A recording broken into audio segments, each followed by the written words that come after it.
Good evening, YouTube. Hardball Crazy come back with the video. Tonight, I got a nice mail day, one I have been anticipating for a few days. As you see by the title, I got Zeenuts cards, and I think I got them for peanuts. So I got Zeenuts for peanuts. Explain that in a minute. Um, but first, a few other minor cards got in the mail. Minor in terms of cost-wise, price-wise, value-wise, whatever you want to call it. But you know what? They're very cool cards nonetheless. Our fellow YouTuber community member, Brent Richards, is showing off some of his purchases and showed a couple of Justin Verlander cards and stadium clubs and great images. Even though he's in his Astros uniform, not in my Tigers uniforms, I still had to get him because of the great images. So I got this 2020 Stadium Club. It's a black parallel, Justin Verlander from overhead shot. Don't see that shot very often. Thought it would be really cool. Pick up a nice, cool card of a future Hall of Famer. And also the Astros uniform is a Stadium Club Chrome refractor. I didn't realize I got the refractor version. And here's one from the behind the plate perspective. So a couple really cool different angles for pitchers. You know what I'll see every day of a future Hall of Famer, even though he's in the Astros uniform. But I think it's a really cool cards of Justin Verlander I had to pick up.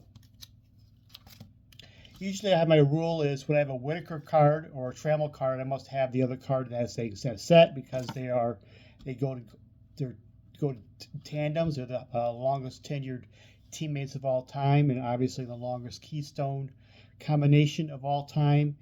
And we're kind of waiting on Whitaker to get in the Hall of Fame, and it'll happen. I'm not too overly worried about it. It eventually happened, so I'm not getting too hot and bothered with that. Like right now, people are going crazy because Bill Belichick got bypassed for Hall of Famer's first ballot. Don't worry, guys, you'll get it eventually.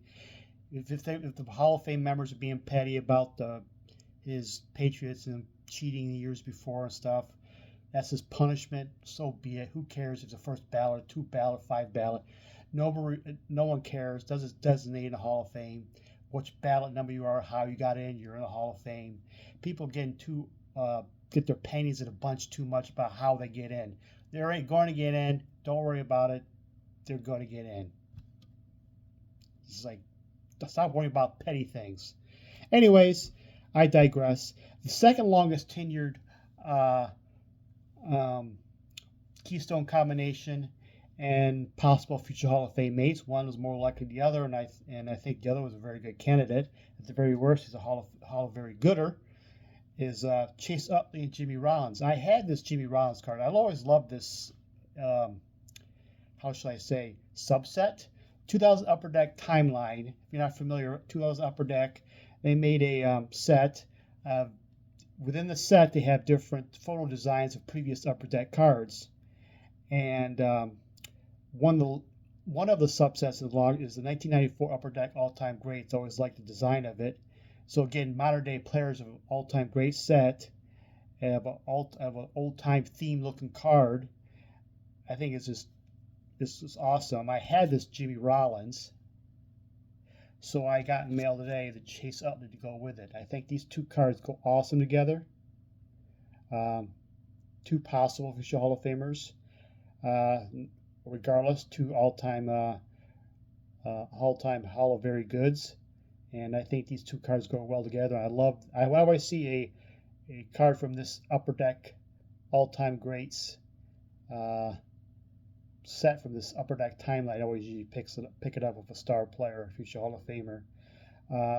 This set also has like 92 Upper Deck timeline. 92 Upper Deck minor league is one of the themes. I think 95 SP is one of them. The kind of themes within the in that set. There's a couple others, but those are the other pickups. Today I got big purchases. I got 3 Zeenuts. I've had these 3 Zeenuts players on my safe search forever. Last Monday night I noticed that I occasionally check during the day, just check my safe searches and see if something pops up before I get the email notification. And wham bam, 4 of my Zeenut save searches were popped up just like that, and there are really good prices. And so I put them in my cart, boom, boom, boom, boom, and I was double checking because Zeenuts, they don't just just have their last names, they don't have their first names. I was double checking, make sure I got the right guys. And so by the time I went back, this is within all 5 minutes, for most 3 to 5 minutes. By the time I went back to my cart and made a purchase, somebody made a purchase on one of the other ones, so I ended up buying 3 of the 4.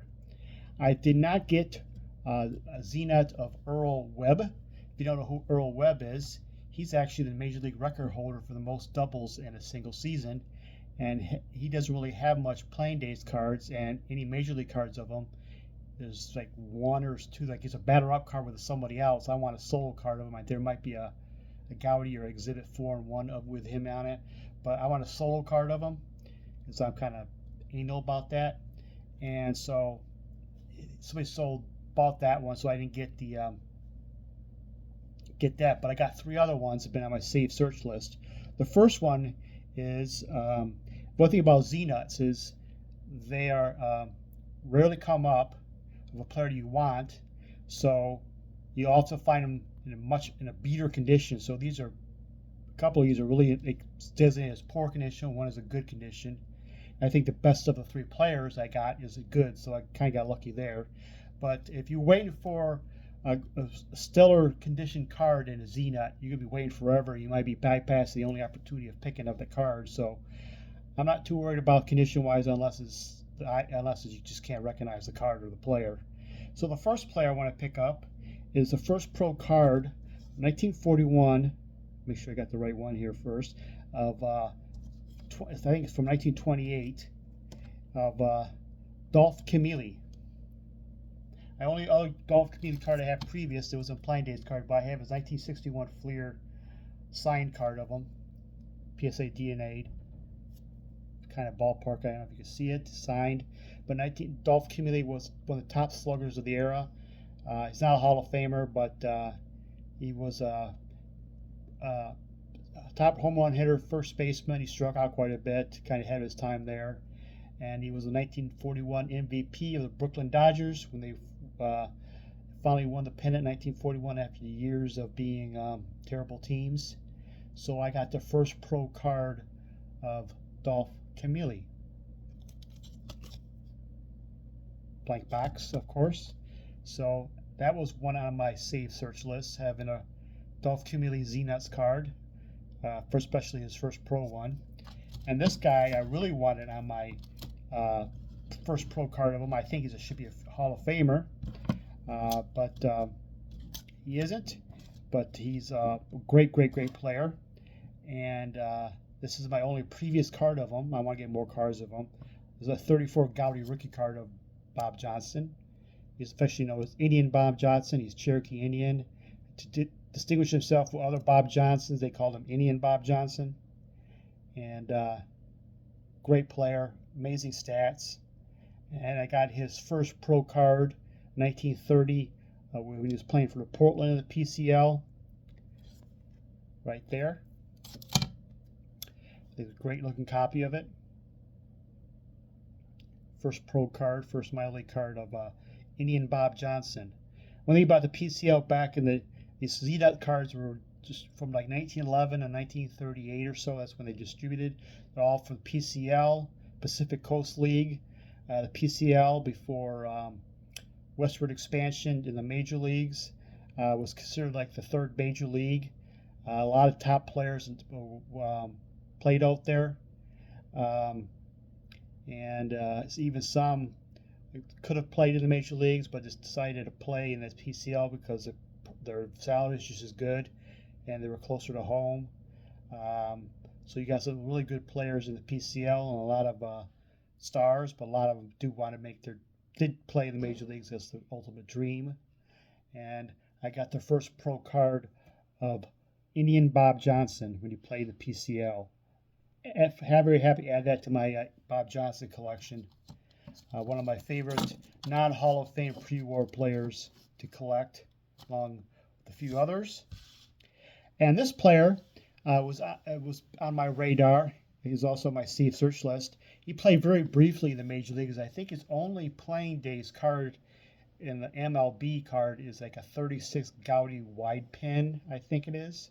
I think he might be in a 4-1 of exhibit or a Gaudy or some sort, but I'm sure 36 Gaudy wide pin is the only playing days card of him. But he is a minor league legend. The only reason he was on my radar is from this 1960 league, Frank Larry. Frank Larry was an all-star pitcher of the Tigers, two-time all-star Gold Glove winner, and he was known for being a Yankee killer. And yes, that's his actual nickname, Yankee Killer. Look it up on Baseball Reference. A great pitcher in the late 50s, early 60s. And on the back of it, you read it, it says in the bottom that Frank hails from Northampton, Alabama, Northport, Alabama, which produced Ike Boone, one of the greatest sluggers in baseball history. I'm reading this like, yes, reading baseball cards back so you learn things. And like Ike Boone, one of the greatest sluggers of baseball history. Why do I not familiar with him very much? So I had to Google him up, Wikipedia him up, Saber Bio him up, and read about Mr. Isaac Boone. Yes, he was a great slugger of his time, and he's considered perhaps the greatest hitter in minor league baseball history. His career batting average of .370 in the minor leagues is still the all-time record. He won batting titles in 5 different leagues, and in 1929, with the Mission Reds, the PCL, I think he's pictured here with the Mission Reds. Yes, with them. This Zeenut card from 1930. He hit over 400, 55 home runs, mid-50s home runs, over 200 RBIs, like 198 games, like well over 400 total bases. He did play the major leagues with Brooklyn and Boston and such. Career .320 hitter in the major leagues, but he was a little chunky, wasn't a good fielder at all, and so he didn't stick very long in the major leagues. With his high price value, he could have gotten a PCL. He had a little higher price tag in the major leagues, and MLB teams like, oh, we can lose without a terrible defensive outfielder, with or without him. So we'll just save the money and spend it on somebody else. So Ike Boone spent a lot of his years in the PCL. He did win the Texas League batting title, and he did have MVP votes while I was in Boston, and he's considered one of the greatest greatest offensive sluggers in minor league baseball history. Career .370 hitter, and easily he's the PCL Hall of Fame. I think he's like in the Texas League Hall of Fame too, but definitely the PCL Hall of Fame.